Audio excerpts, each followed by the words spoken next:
Je préfère quand les Robins des Bois, que je soutiens, vont rétablir l'électricité chez des familles en situation de pauvreté, à qui on a baissé la puissance de l'électricité, qui ne peuvent pas se chauffer aujourd'hui. Et ils ont des actions de ce type dans toute la France, et ça, ce sont des actions positives. Et puis on a une journée de mobilisation importante, vendredi 24 prochain, pour demander le retrait de cette réforme. Et donc l'objectif aujourd'hui, c'est d'aller convaincre un maximum de salariés de s'engager dans cette mobilisation vendredi 24 prochain.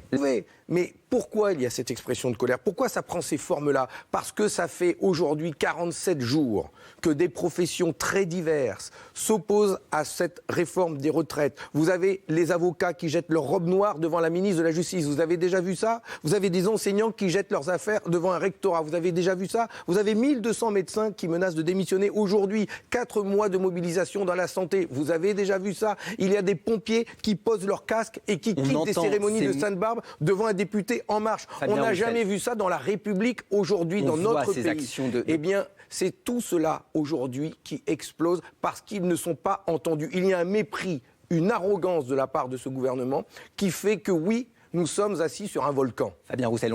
D'abord, le Parti communiste français va déposer sa propre réforme de retraite avec un texte de loi sur ce sujet. Indépendamment de cela, les forces de gauche, écologistes, et le Parti communiste avec le Parti socialiste, avec les Verts, avec Place Publique, avec Génération et d'autres, nous avons décidé de travailler ensemble depuis 1 mois pour demander le retrait, mais aussi pour faire des contre-propositions sur les différents points. Mais des contre-propositions pour un nouveau système de retraite? Non.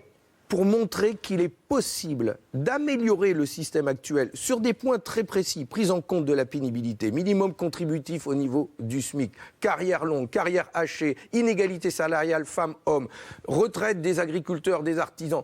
Tout cela, sur toutes ces questions-là, nous allons montrer comment c'est possible de réparer les injustices, d'apporter des réponses, de les financer, sans pour autant casser le modèle social actuel, sans pour autant passer par une retraite par points, sans passer par la capitalisation.